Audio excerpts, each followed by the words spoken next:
Okay, hello everyone. How's everyone this evening? Good. How are you, Professor? Good. My volume is a little down. Let me turn it up.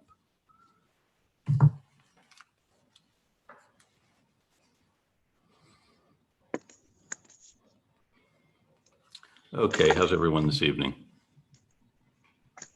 Good, how are I you? don't want to say anything now. Okay, good, very good. So I've enjoyed reading your papers, and so it occurs to me that the end of the semester, believe it or not, is approaching. And so here is what we are going to do. I saw on the syllabus two remaining assignments. One was to go to an historical site or look at an historical website, and the other was to do a podcast. And I thought that since you've written a couple of papers already and you haven't done a podcast yet, that would be the focus for the rest of the semester. So what we're going to do is divide the class up into groups, and every group will do a podcast on some topic from the Revolution. Some of you wrote really interesting things about your towns. You could do that. Or, I mean, it's up to you and your group members to decide. Does everybody know, by the way, I know Lizette has experience with podcasts, but I don't mean to lean on her for her expertise. Is there anyone who has no idea what I'm talking about? I've never made a podcast. You've never made one, but you know what? I So do know what they're at. Like, I do know what they are. Well, that's good. Let me just see. For some reason, my volume is not.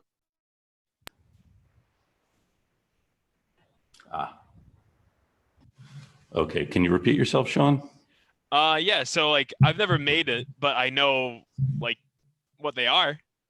Okay. And can you tell the rest of the class what they are? Since I suspect you're not you may be the one person who knows. Everyone else is pretending to know. Yeah. I mean, it's just it's a little bit of a back and forth discussion on a set topic. It's more of a conversation, actually. Like, it should be a little bit more dynamic than just a discussion. But I think, yeah.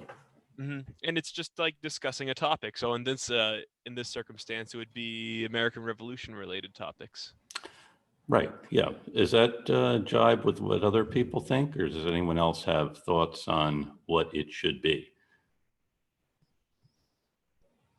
So it's kind of the same thing as like talk, like a discussion, like talk show kind of talk thing. Yeah, kind of. Yeah, exactly. And about how long are they in your experience? Some of them go for hours, but I don't know. I mean, what the criteria would be for our podcast, if you want us to do like just keep going for hours, or if it's like a half hour. I don't know if there's a set length, set amount of time. I mean, well, I guess it does depend on two things. One is how long someone can talk, and the other is how long someone can listen. And most of us, I think, can probably talk longer than we can listen to anyone else talk. So my suggestion would be less as opposed to more. I mean, if, so let's see, so 20 minutes, half an hour, I think somewhere in that range is probably good. I know a lot of people, do people listen to these, by the way? I should ask that before I start talking about them generally. Marina listens. What do you listen to, Marina? Or can you not share on the audio?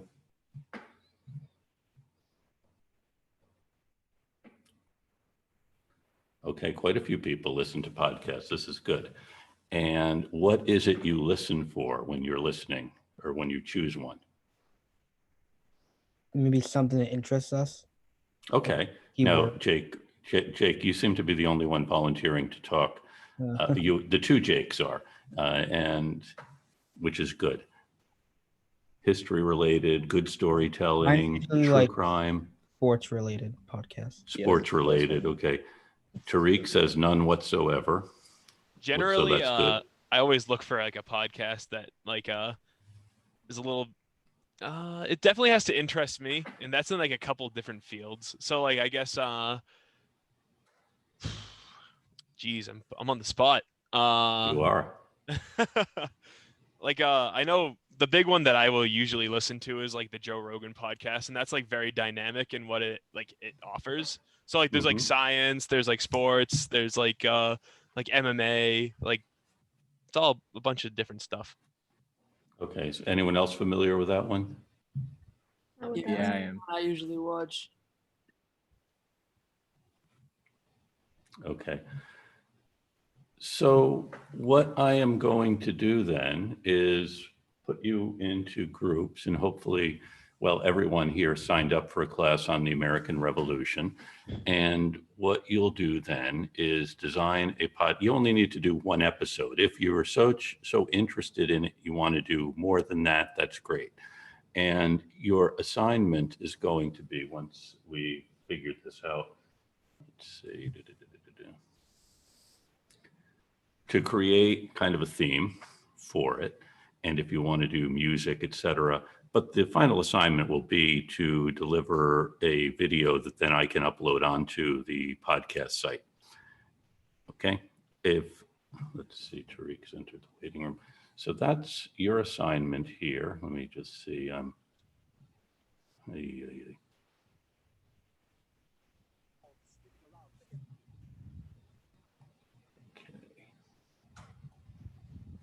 Okay. I apologize for this delay in getting people into their proper groups.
And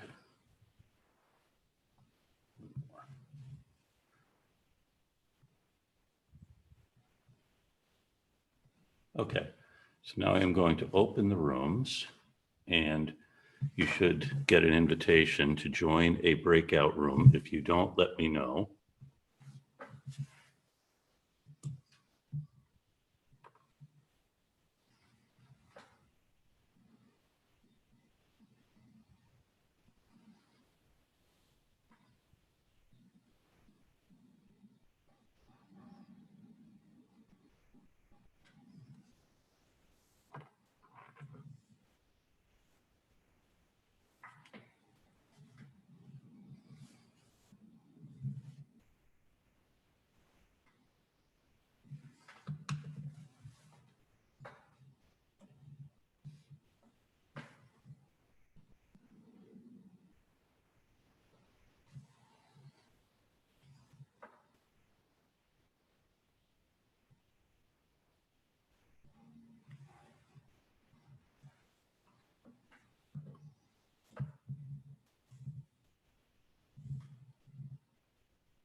I got booted out.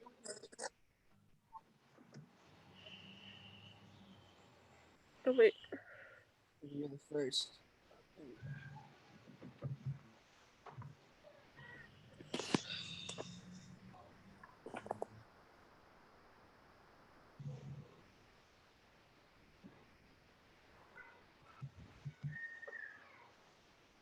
Okay. So I was impressed listening in on some of what you were doing, and I think when everyone gets back, I will just go over a few general questions that a lot of people had. 20 seconds, 17 seconds.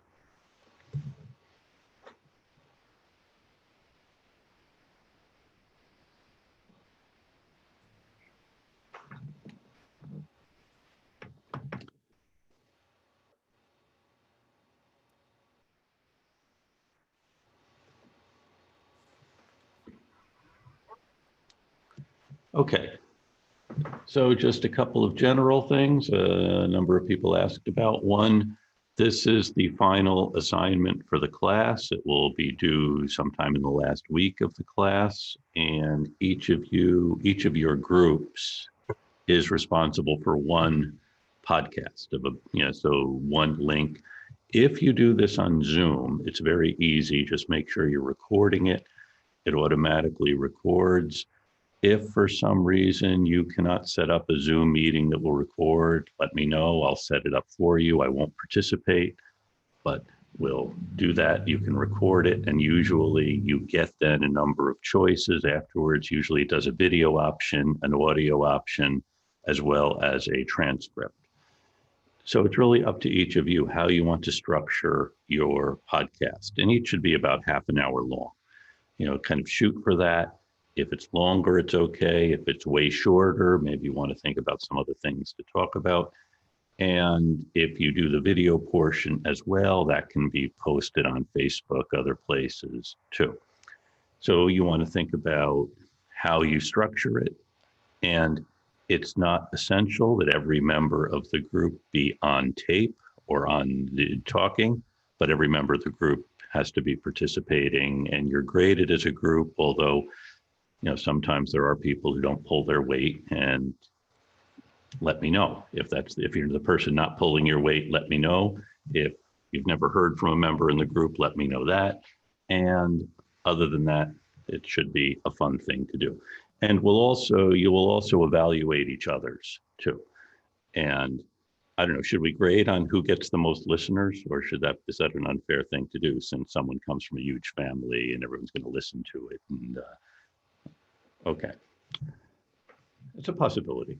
And so last week of class, and I'm not going to go around asking each of you what you're working on, because you want to have the element of surprise for other groups who have them thinking, why didn't we think of that? Or, wow, ours is a lot better than that one. So it'll be a surprise to everyone. We'll approach it with fresh ears, and it should be a way for you to share something that you've learned or know about the revolution. I've been impressed with what you've been talking about in your discussions. So if you have other questions for me, you can ask now, or you can send me an email. But remember, keep in touch with other members of the group about how you're doing this, and it should be, well, I think every assignment I give you is fun, but I guess we have different definitions of what fun is. But this should be a good experience for all of us. Okay? Are there any other questions? I should say, are there any questions, since I haven't let you ask a question yet? Just a technical question. Do you know when this is going to be due? I'm thinking the last week of class, and that is, let me see.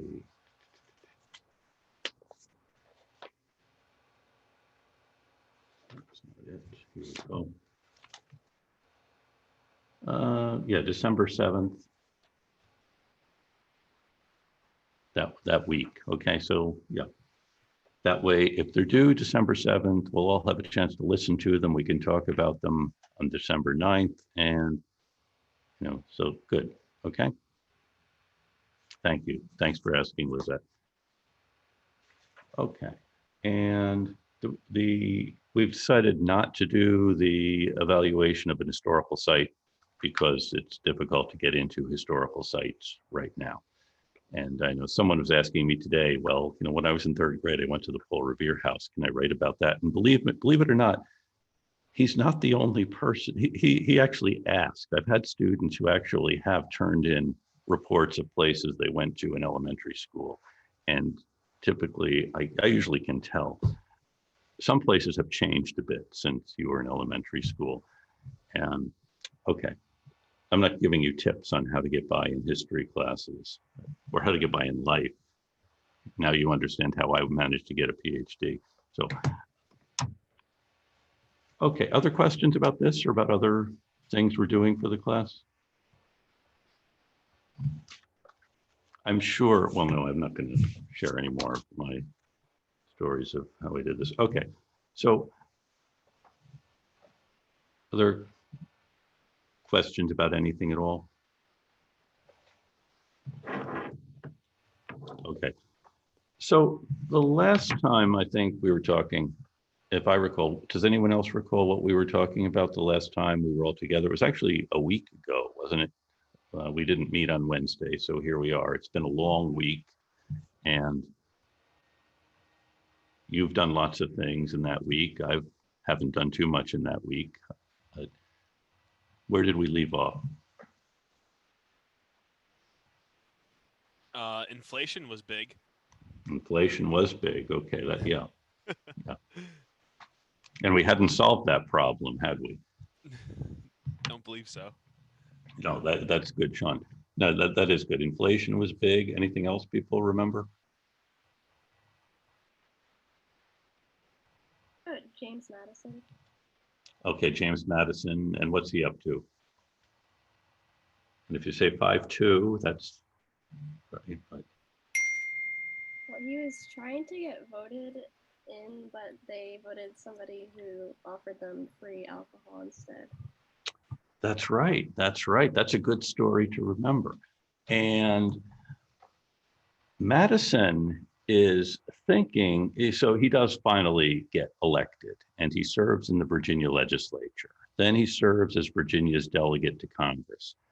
And Madison realizes that the system as it's operating isn't working.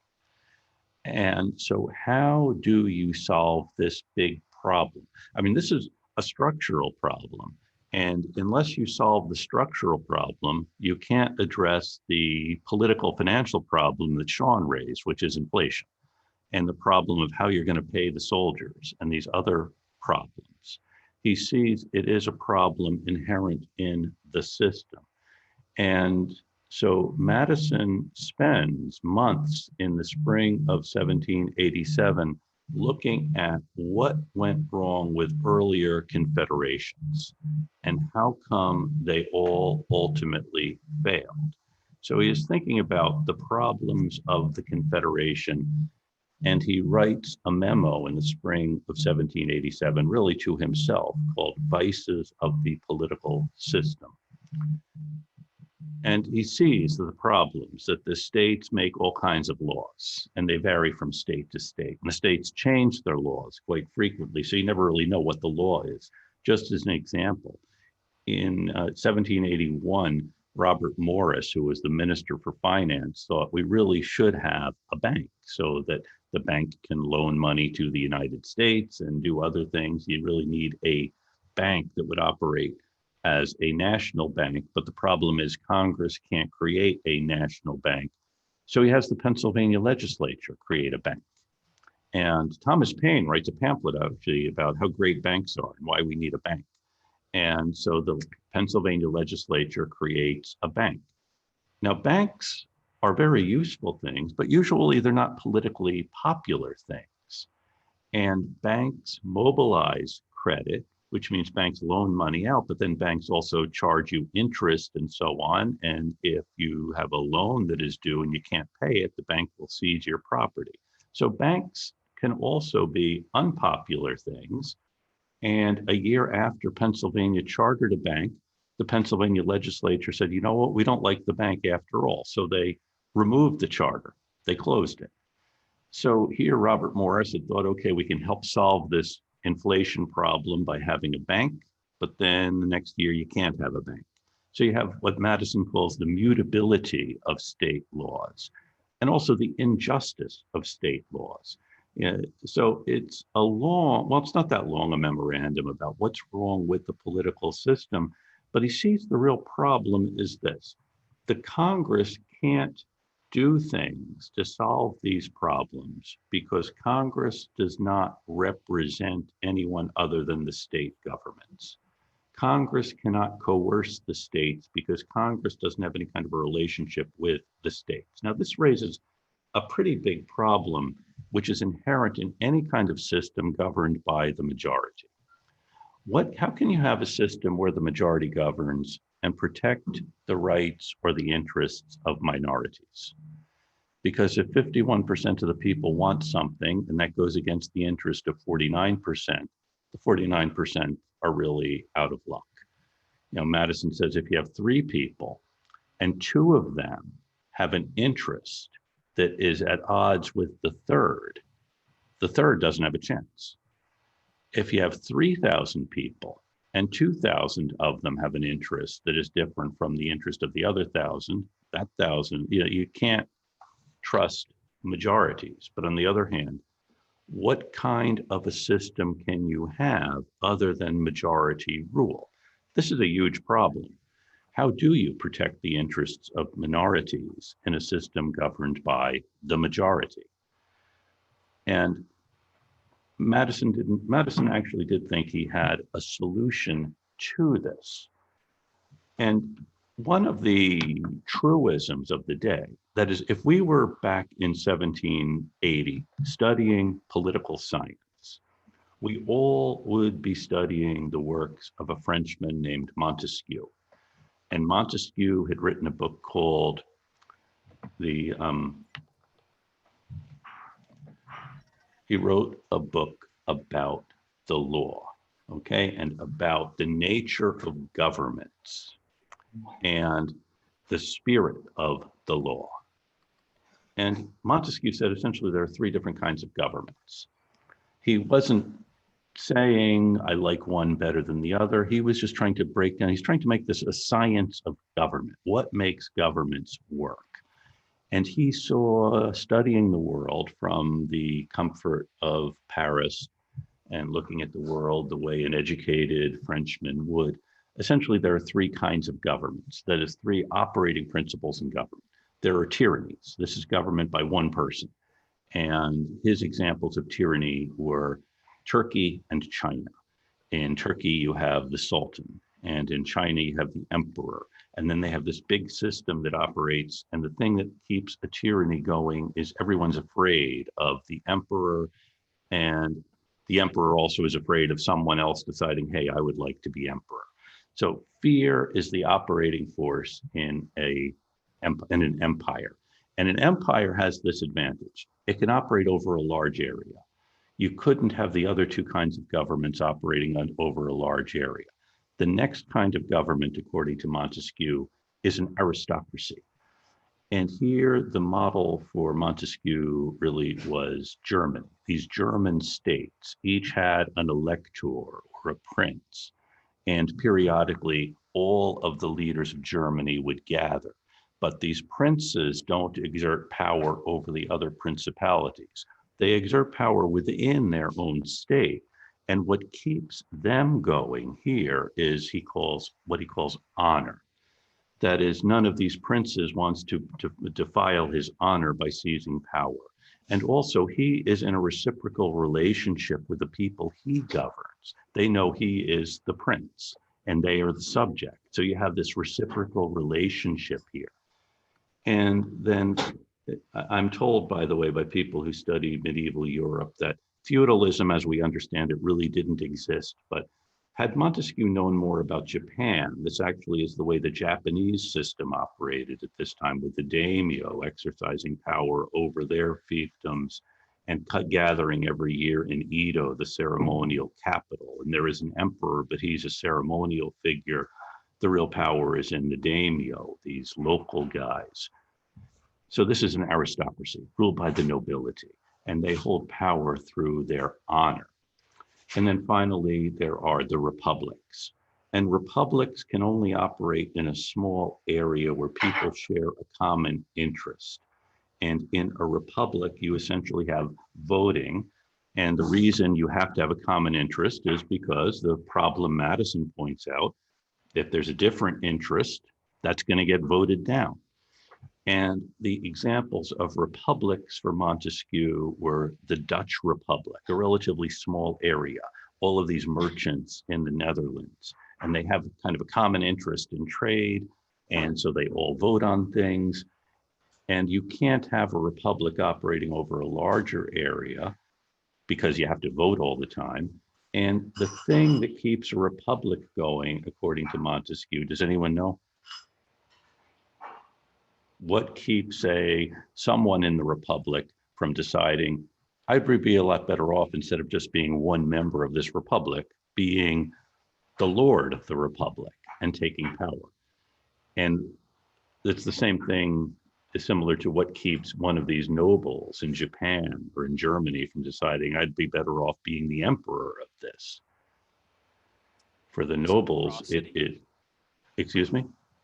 Reciprocity, like that kind of stuff? Well, you may be close. That's kind of a big word, but yeah, that's kind of it. But for Montesquieu, it was virtue. It's the civic virtue of these people in the republic that keeps any of them from deciding, I'd be better off being a noble, and also keeps all of them from watching out to make sure, say, Jake doesn't seize power.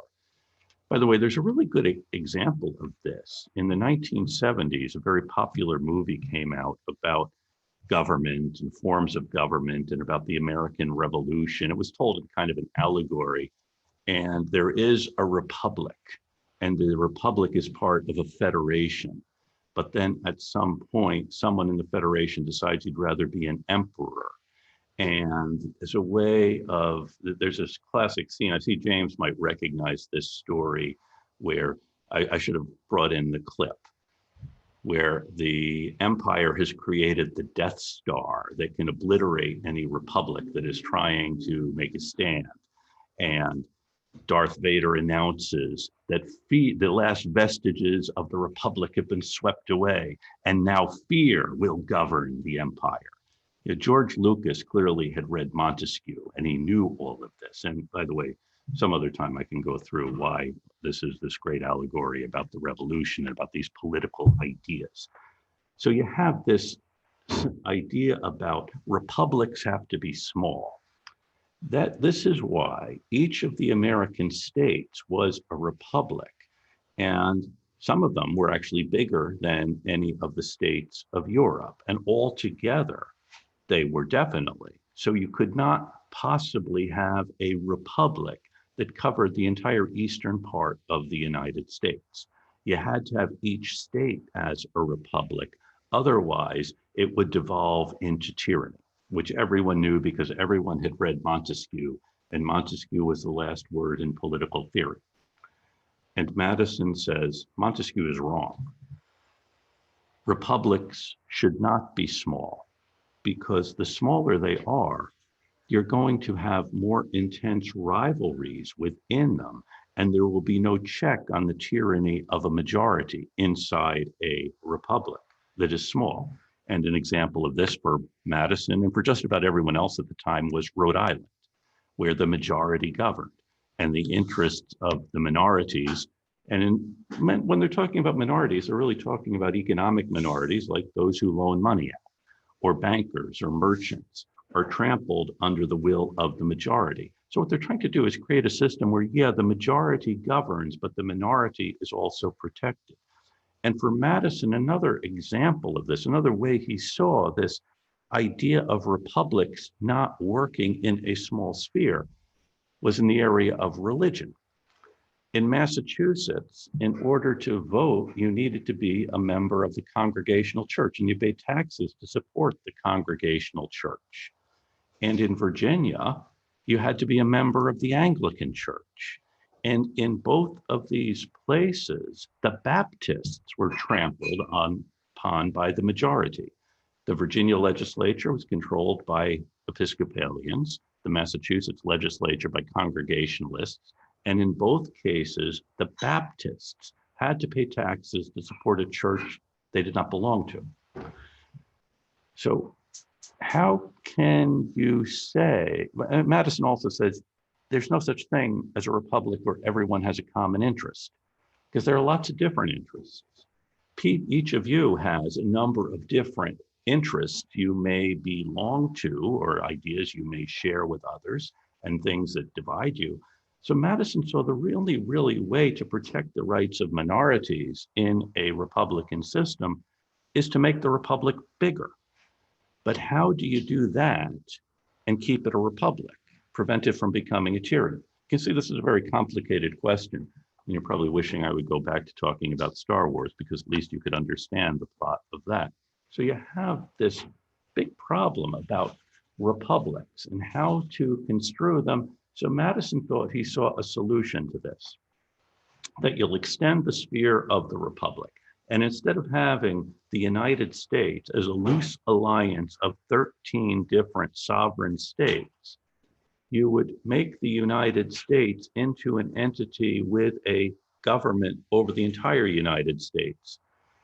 And by the way, Montesquieu, just to get back to him for a minute, he saw one government he really admired, and that was the British government, because he saw in the British government a combination of these three different forms. That is, the House of Commons represented the Republican interest, the House of Lords, the aristocratic interest, and the King, the tyrannical interest. But each one of these parts of the government checked the other to prevent it from devolving into its worst form.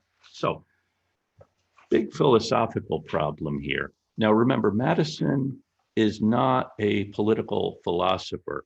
You know, he probably would have done well on the faculty of a university, but unlike the faculty of universities who teach politics, Madison also was a practical politician. Having lost his first election to the tavern keeper, he had learned a lot about the vicious arts of politics, she called them. So, Madison is really behind the call for a convention that meets in Philadelphia in the summer of 1787 to come up with a new plan of government. And Madison and the Virginians really wanted to create a national government, not a federal government, but a national government, because they thought the states had too much power. And Virginia plans ahead. And so 12 states choose delegates to go to this convention. And in May, there are about, actually the only delegations that are there, and in early May when they're supposed to meet, May 17th was the date they were supposed to gather, are the delegations from Pennsylvania and from Virginia, and there are a couple of odd delegates from other states. And all in all, 78 people are elected to this convention. Over the course of the summer, 55 will show up at some point in Philadelphia. And at the very end, there will be 42 left. So it's not a huge group, but it's a pretty imposing group. Now, Virginia is pushing for change to the system. And remember, some of the guys from the other states came thinking, okay, we're going to get together and we're going to talk about what we should do. And maybe someone will have some good ideas. The Virginians were prepared. And if you ever go into a meeting like this, come prepared. And the Virginians, in fact, had a plan for a national government. So, and it's actually introduced, James Madison was he was a terrible public speaker, and also not a very imposing figure. The guy you want to introduce the plan is the governor of Virginia. This is after the convention chooses as its president George Washington. So he's not there as a delegate from Virginia, he's there as the presiding officer. By the way, Washington very nearly did not go to this convention because he was also the Secretary General of the Society of the Cincinnati. This was the fraternal organization started by Washington's officers back in 1783, and they were having their annual meeting in Philadelphia. but Washington had decided he wouldn't go because suddenly the Society of Cincinnati was very controversial, because people who were not members of the Society of the Cincinnati thought this is a group trying to form itself as an aristocracy. And it had come under attack. A French guy, speaking of Frenchmen, and by the way, this is kind of a record. I'm talking about many French writers tonight. Mirabeau was a French writer, wrote a pamphlet in Paris attacking the Society of the Cincinnati as a proto-aristocratic organization. So Washington decides he better not go to the Society of the Cincinnati meeting. And then when he gets an invitation or he gets elected to go to this meeting in Philadelphia, he says, well, I already said no to the Cincinnati. I can't go to this one. And James Madison persuades him that he really should go to this meeting in Philadelphia. And so he arrives and he is nominated to be the chair of the meeting, the president of the meeting. And the Virginians are pushing for a change to create a national government. Edmund Randolph, the governor of Virginia, introduces the plan that James Madison had drafted that said a national government ought to be created. There's to be a national legislature, a national executive, and a national judiciary.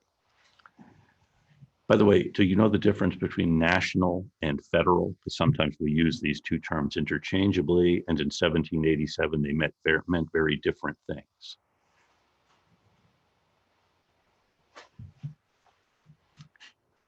Federal is a federation, and the word itself is root F-O-E. It's one of those O-E, an old English letter, D.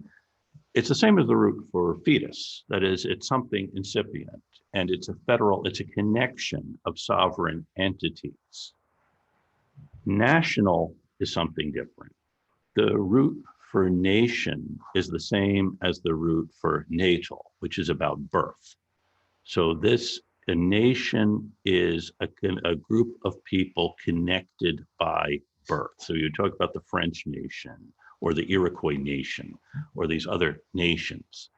So big question, it's going to be a big question for the next 100 years at least, is the United States a nation? And had these guys, had Virginia gotten its way and said, we're creating a national government, the next step is to have people in the states vote on it, it almost certainly would have been defeated. Because the common thinking is, you can't have a nation over this big an area without it being a tyranny. So how can you do that? Nonetheless, the Virginians propose a national government because they're tired of having the small states like Rhode Island and Delaware and Maryland and Connecticut stop them from doing what Virginia, the big state, wants to do. And so they want a national government. So what you see almost immediately at the convention is guys from the big state saying, this makes a lot of sense to us, from Massachusetts, Pennsylvania, North Carolina, South Carolina, Georgia. Georgia wasn't yet a big state, but Georgia knew we're going to be a big state eventually. So we want a national government because we don't want the small states pushing us around. So the Virginia plan, as it goes, or as the idea is, simply becomes the plan that everyone discusses because no one else has come up with a different plan. So they spend some weeks talking about how we're going to create a national government. Then the guys from the smaller states say, hold on, we came here to change the system, and the system you're talking about is going to obliterate us. John Dickinson, he actually is from Pennsylvania, but he's representing Delaware, and Delaware had said in their instructions, under no circumstances can you allow the equal representation of the states in the National Congress to be changed. Remember, each state in Congress has one vote.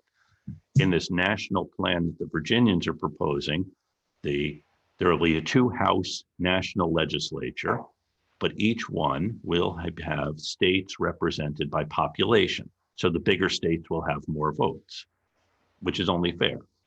according to Virginia. Delaware says it may be fair, but there's no way our state will support that, nor is there any way New Jersey will support that, or Maryland, or Connecticut. And Rhode Island, by the way, hadn't even bothered to send its delegates. And New Hampshire hadn't gotten around to sending its delegates either. So you have the guys from the small states saying, look, we came here ready to change the system, but now the system you're proposing is one people in our states won't accept. And it seems at the end of June, actually, the delegates from New Jersey proposed their plan, which is a plan that the smaller states can get behind. And this simply will give the Congress more power. You'll still have a Congress, but Congress will have the power to tax people and do other things. Of course, there's a reason the Congress that the Congress as it existed then would not have the power to tax people. It's because the people hadn't voted for the Congress. So the guys from New Jersey say, no matter how perfect your plan is, our states will never accept it. And this seems like the whole thing is going to break down. By the way, Alexander Hamilton also proposes a plan. And I don't think that there's a song about this in the musical, so you might not be familiar with Hamilton's plan, which was essentially to eliminate the states entirely. We'll divide up the country into equally sized legislative districts to govern them, and it will be up to the president to choose the governors of these states. And the governors will serve for life. So will the president. So will members of the Senate. Because Hamilton said, you know, the New Jersey plan will never work because the Confederation doesn't work. The Virginia plan, he also said, won't work. He said it's the same pork, but with a change of sauce. What Hamilton wanted was to have stability in government. And Hamilton also, not being from any of these states, thought that this whole attachment people had to their particular state was really kind of romantic at best and dangerous at worst. You know, who says that Massachusetts is better than New York? And how come people get so invested in these places where they just happen to be born there? Clearly someone who doesn't understand the way Americans think. But you have the convention breaking down. So Hamilton wants essentially to create an aristocracy and to have, he also says, you know, elections are dangerous things, so don't have so many. If people serve for life, you're not going to have constant elections and all of the turmoil they bring. I'm looking around to see if you're agreeing, saying by finally someone has a way to solve these problems of the political system. By the way, no one actually discusses Hamilton's plan. It is too crazy to think about. So you have, though, the convention at the end of June seeming to break down over this fight between the big states and the small states, and who will control this system. Now, in the midst of this, Connecticut proposes a compromise, actually Samuel Johnson of Connecticut. And his compromise was, how about if we have one house of the national legislature does represent states in terms of how many people they have. The other house will represent the states as states. So there will be an equal representation of the states in one house. The other house will represent population. Now, at the moment, the nationalists, Madison, Hamilton, Gouverneur Morris of Pennsylvania, no, they have just enough votes in the convention to get their plan through. So there's no reason to listen to Connecticut about what it wants. But it's quite clear that if they don't listen to the states, then the whole plan is going to be squashed. And so on the 2nd of July, the convention appoints a committee to look into how can you solve this big problem, which seems to have the convention breaking down. And the committee does propose a compromise. That is, one house will represent population, the other will represent the states as political entities.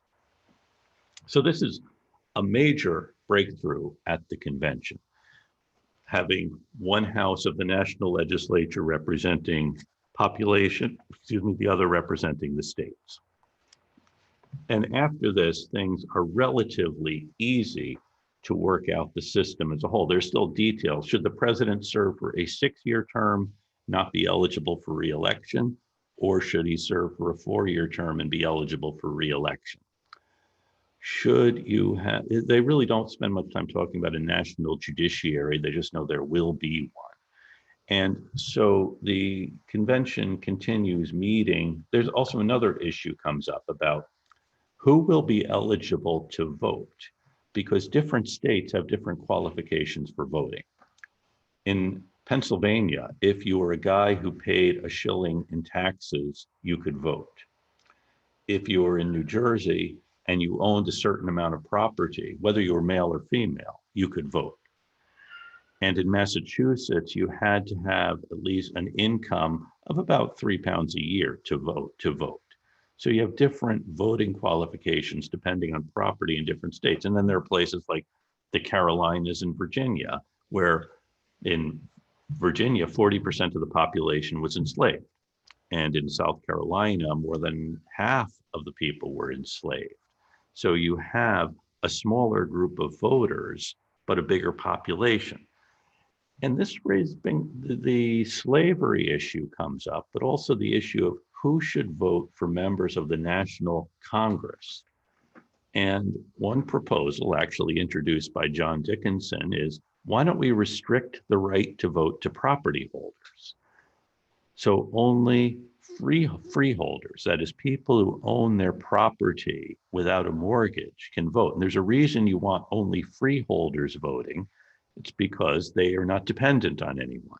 Remember, at this time, people voted by standing up, or they would cast a ballot and you would put your ballot in the box for the candidate you supported. He generally would be standing behind the box to watch you put your ballot in. So it wasn't a secret vote.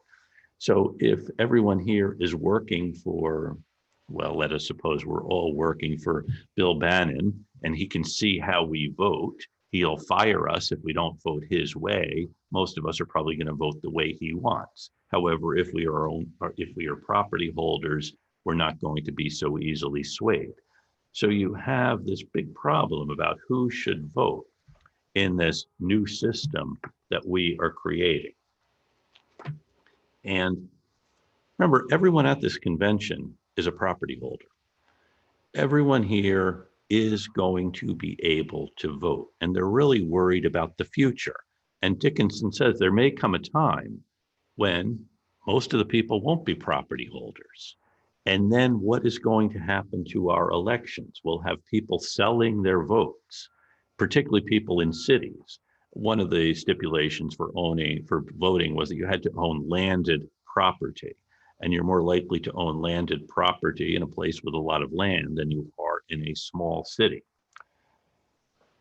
And you have some opposition to this idea.